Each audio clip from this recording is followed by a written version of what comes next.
วันที่3พฤศจิกายน2025นี้กองบัญชาการปกสแขวงหัวพันได้ฝึกอบรมให้แก่นักเดินสำรวจและนักกวดกาสำรวจพลเมืองและที่อยู่อาศัยทั่วประเทศครั้งที่5ปี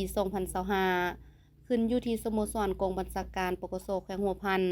โดยการเข้าร่วมของฐานพันเอกเพชรน้อยลอรอนซีรองหัวหน้ากองบัญชาการปกสแขวงหัวพันมีบรรดาทานคณะสีนำนักกวดกาและนักเดินสำรวจจากบรรดาหงผู้รับผิดชอบกองบัญชาการปกสเมือง10เมืองเข้าร่วมอย่างพร้อมเพรียงท่านพันเอกเพชรน้อยลอรอนซีรองหัวหน้ากองบัญชาการปกสแขวงหัวพันได้กล่าวเปิดพิธีบางตอนทานกล่าวว่าเวียกสำรวจพลเมืองและที่อยู่อาศัยได้จัดตั้งปฏิบัติอยู่ในทุกๆ10ปีซึ่งมี6จุดประสงค์หลักคือเก็บกำข้อมูลสถิติพลเมืองลาวและต่างประเทศที่ดำรงชีวิตอยู่ลาวทั้งเก็บกำสภาพการขยายตัวของพลเมืองและเก็บกำสภาพที่อยู่อาศัยของพลเมืองเพื่อเก็บกำข้อมูลพื้นฐานของพลเมืองลาวเกี่ยวกับการศึกษาด้านสาธารณสุขคุณลักษณะที่อยู่อาศัยการดำรงชีวิตและสภาพยกย้ายของพลเมืองเก็บกำสภาพกำลังแรงงานและสภาพการมีเวียกเฮ็ดงานทำสร้างฐานข้อมูลให้แก่การขาดคะเน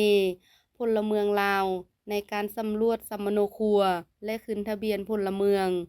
สร้างและปรับปรุงระบบข้อมูลข่าวสารสถิติด้านต่างๆให้มีความครบถ้วนสมบูรณ์ยิ่งขึ้นให้เทียบทันกับภาคพื้นและสากลและสำรวจข้อมูลทางด้านเศรษฐกิจและสภาพท่าเอียงทางด้านสังคมและความเสมอภาคหญิงชายจุดประสงค์ของการฝึกอบรมครั้งนี้แม่นเพื่อเฮ็ดให้บรรดานักกวดกาและนักเดินสำรวจให้มีความรู้ความเข้าใจจุดประสงค์และวิธีจดกายแบบสอบถาม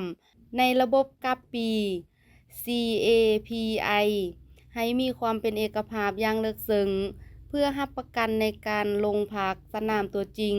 เพื่อเสริมสร้างความรู้ความเข้าใจเกี่ยวกับหน้าที่รับผิดชอบของนักกวดกาและนักเดินสำรวจ